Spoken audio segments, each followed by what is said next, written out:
Good morning friends, welcome to my YouTube channel JK exam academy. इस video के अंदर हम बात करेंगे जूनियर असिस्टेंट का जो पेपर हुआ है उस पेपर की डिस्कशन इस वीडियो के अंदर हम करेंगे। तो इसमें हमने जो कंपोनेंट लिया है वो जीके का कंपोनेंट है। तो जीके में जितनी भी चीज़ें थी जो सिलेबस में थी जूनियर असिस्टेंट के एग्ज़ाम में, वो सारी चीज़ें जो है इसमें हम डिस्कस करेंगे, तमाम सवालात को लेके चलेंगे हम। तो इस वीडियो के अंदर सिर्फ 5 क्वेश्चंस हम लेंगे, तो अलग वीडियो बनाएंगे उसमें फिर से 5 लेंगे। इस तरीके से एक सीरीज़ चलेगी इन सवालात की। तो इस चैनल के ऊपर आपको, और ये चीज़ें जो है इंपॉर्टेंट हैं, खास करके जो फाइनेंस अकाउंट असिस्टेंट का पेपर होने वाला है, जो हेल्थ डिपार्टमेंट्स के एग्ज़ाम होने वाले हैं, जो उसके बाद जितने भी एग्ज़ाम होने वाले हैं जिनका टेंटेटिव डेट शीट निकल चुकी है, तो उन तमाम एग्ज़ामों के लिए ये सीरीज़ जो है बहुत इंपॉर्टेंट है। और एक क्ल्यू मिल जाएगा आपको, एक अंदाज़ा हो जाएगा कि कहाँ से क्वेश्चन जो है पूछे जा रहे हैं।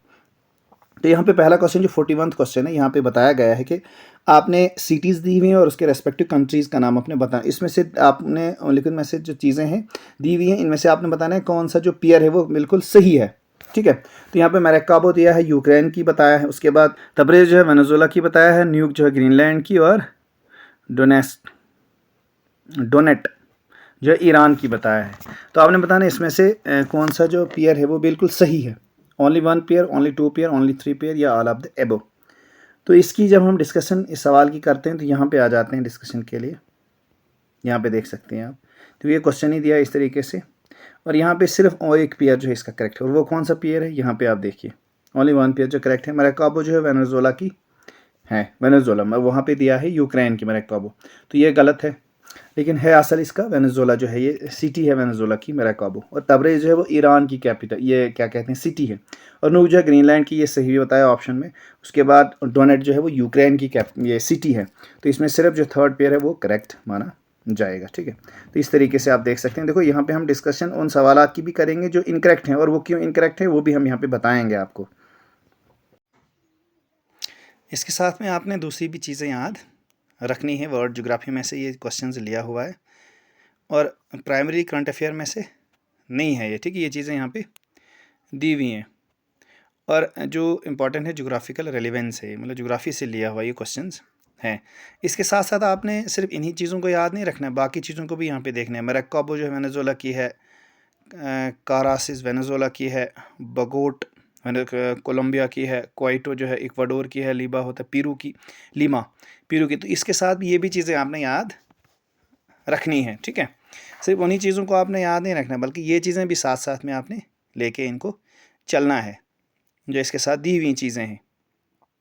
ठीक है, उसके बाद वेस्ट एशिया की तब्रेज़ जो है ईरान की है, तेहरान ईरान की है, ये भी देख सकते हैं। बगदाद ईरान की है, डामाको सीरिया की है, और अमान जॉर्डन की है। तो इनके साथ साथ वेस्ट एशिया की जो कुछ कंट्रीज और उनकी सिटीज़ दी हुई है, इनके साथ साथ इनको भी आपने याद रखना है। उसके बाद यूरोप की देखो, डोनेट यूक्रेन की है, क्यू है यूक्रेन की है, मार्ट मिन्स्क बेलारूस की है, और बाकी आप देख सकते हैं। और एक्टिक नॉर्थन न्यूक जो है ग्रीनलैंड की है, रेयोकिक आइसलैंड की है, और लंगेर बैन जो है वालबर्ड की है। तो ये चीज़ें भी आपने साथ साथ में याद रखनी है। हो सकता है कि इनमें से आप पूछा जाएगा सवाल कि ये सिटी जो है वो किस कंट्री की है। जैसे न्यू ग्रीनलैंड की पूछा था, तो हो सकता है लोंगियर बैन की पूछेंगे, तो ये किसकी जो है कंट्री है। तो इस तरीके से भी आपने चीज़ों। अगला क्वेश्चन यहाँ पे देखते हैं, कहते हैं what are the key component of the recent launched digital agriculture mission in India. कहते हैं की कंपोनेंट्स कौन से हैं जो कुछ ही दिन पहले रिसेंटली जो है लॉन्च किया है, कौन से डिजिटल एग्रीकल्चर मिशन हिंदुस्तान के अंदर। तो इसका पहला ऑप्शन है digital public infrastructure for agriculture, that is agriculture stack, agri stack, कृषि decision, support system, comprehensive soil fertility and profile map, ये इसका ऑप्शन सही है। या सेकंड वाला है digital general crop estimate survey, so support for the Mahalanobis national crop forecasting centre. ठीक है, तो ये आपने बताना इसका सही ऑप्शन। और यहाँ पे करेक्ट स्टेटमेंट बताना है, वन और थर्ड ओनली है, सेकंड और थर्ड ओनली है, वन और सेकंड ओनली है, या तीनों जो है वो करेक्ट है। तो यहाँ पे इसकी डिस्कशन हम यहाँ पे नीचे क्वेश्चन की करेंगे। यहाँ पे आप देख सकते हैं, यहाँ पे अच्छी तरीके से मैंने ये सारी चीज़ें लिखी हुई हैं। तो इसका करेक्ट जो है वो कौन सा है, वो तीनों करेक्ट हैं। ठीक है, और करेक्ट क्यों है यहाँ पे देख सकते हैं, all three component stated element of digital agriculture mission. Note the option name general is generally given to Mahalanobis national crop forecasting centre, so the wording crop forecasting centre is slightly empty size but the intent reference to the carrier जो है वो MNCFC। ठीक है, ये चीज़ें यहाँ पे दी हुई हैं, इस तरीके से आप देख सकते हैं। उसके बाद हम अगले क्वेश्चन पे जाते हैं, 43 क्वेश्चन। कहते हैं यहाँ पे भी मैच कहा है, match the following and choose the correct option. Status of unity जो है पर्सनली एसोसिएटेड दिया है कि इसके साथ कौन सी पर्सनैलिटी जो है वो लिंक करती है, और सरदार वल्लभ भाई पटेल। और स्टेटस ऑफ वननेस जो है आदि शंकराचार्य। और state of equality Shri Ramanuja Acharya. ठीक है, तो आपने बताना इसका सही जो क्रम क्या है, इसका सही ऑप्शन जो है क्या। यहाँ पे देखो पहला जो है ए पार्ट अगर देखेंगे 1 का 1, 2 का 2 और 3 का 3, और मेरे हिसाब से यही करेक्ट है।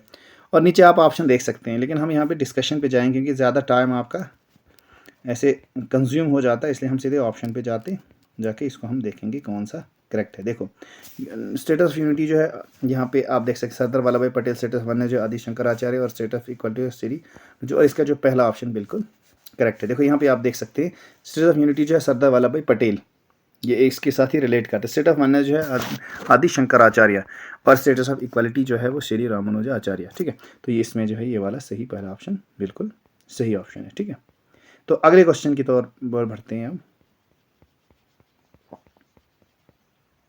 44th क्वेश्चन यहाँ पे आप देख सकते हैं, कहते हैं which are the following sites are launched in the tentative list of world heritage site released by UNESCO. यानी कि टेंटेटिव लिस्ट रिलीज की है वर्ल्ड हेरिटेज, ये यूनेस्को ने वर्ल्ड हेरिटेज साइट की। तो आपने बताना इसमें से कौन सी ऐसी जगहें हैं, चीज़ें हैं जो टेंटेटिव लिस्ट में हैं अभी जो यूनेस्को ने रिलीज़ की हुई है।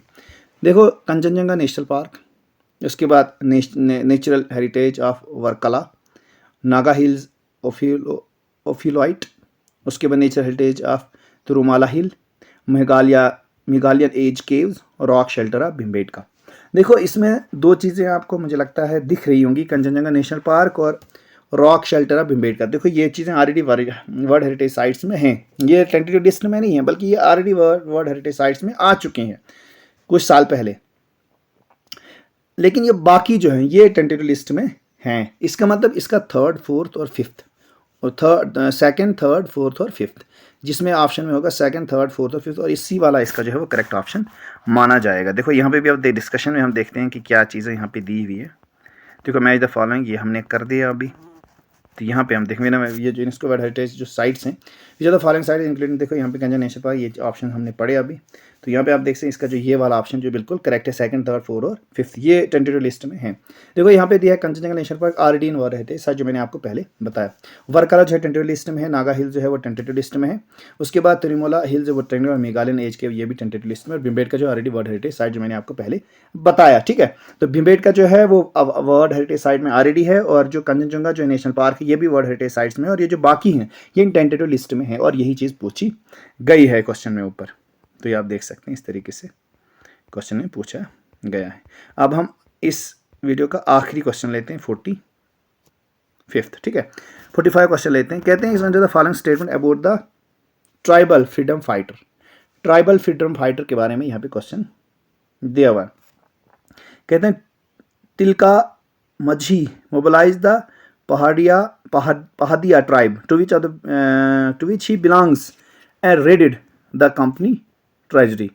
देखो यहाँ पे दिया हुआ है, कहते हैं Sidhu and Kanhu Murmu from the Santhal community led to the Santhal in the Hul rebellion. ठीक है, और मैथाली मैम of the tea garden community strictly opposed Mahatma Gandhi Satyagraha movement. देखो इसका जो थर्ड ऑप्शन है ये मुझे लगता है ये इनकरेक्ट होगा, और दिया हुआ क्या है कि which are the following statement correct, और आपने नीचे दिए स्टेटमेंट से बताना है कि ये कौन सा इसमें से करेक्ट है। देखो मिथाली यहाँ पे क्वेश्चन जो है फ्रीडम फाइटर्स का बताना है, ट्राइबल फ्रीडम फाइटर्स कौन कौन से, लेकिन यहाँ पे अगर स्ट्रिक्टली अपोज महात्मा गांधी सत्याग्रह मूवमेंट अगर अपोज करेंगे तो ये मुझे नहीं लगता है ये इसके साथ रेट नहीं करता है। तो यहाँ पे देखते हैं पहले ऑप्शन इसमें क्या दिया हुआ है, तभी हमें मालूम होगा इसका ऑप्शन जो है वो क्या है। देखो यहाँ पे है तिलका माझी, जो चीज़ वहाँ पर हमने पढ़ी ये भी ऑप्शन दिए हुए द फॉलोइंग स्टेटमेंट, और फर्स्ट और सेकंड बिल्कुल करेक्ट है, ये चीज़ मैंने आपको पहले बताई। इसका यहाँ पे डिस्कस भी करेंगे हम क्यों करेक्ट है। देखो पहला भी करेक्ट है, सेकंड भी करेक्ट है, क्योंकि मैथाली associated with sportive and with support of the Satyagraha. यानी मैथाली मैम जो है ये स्पोर्ट का था सत्याग्रह को। ठीक है, लेकिन वहाँ पे अपोज लिखा है, तो इसको word strictly oppose make statement third incorrect, और स्ट्रिक्टली अपोज की वजह से ये स्टेटमेंट जो है वो इनकरेक्ट हो जाती है। तो ये थे 5 क्वेश्चन इस सीरीज़ के। तो फिर और 5 क्वेश्चन लेके आएंगे हम तफसील डिस्कशन के साथ, अगले 5 क्वेश्चन जिसमें हम 45, 46 और 47 और 48, 49 और 50 वाले क्वेश्चन हम लेके आएंगे अलग वीडियो के अंदर। तो तफसील डिस्कशन करेंगे, और आपको अगर वीडियो अच्छी लगी इसको लाइक कीजिए, अगर चैनल पे नए हैं तो सब्सक्राइब कीजिए, और अगर हो सके तो इसको वीडियो को शेयर कीजिए। तो थैंक यू, खुदा हाफिज़।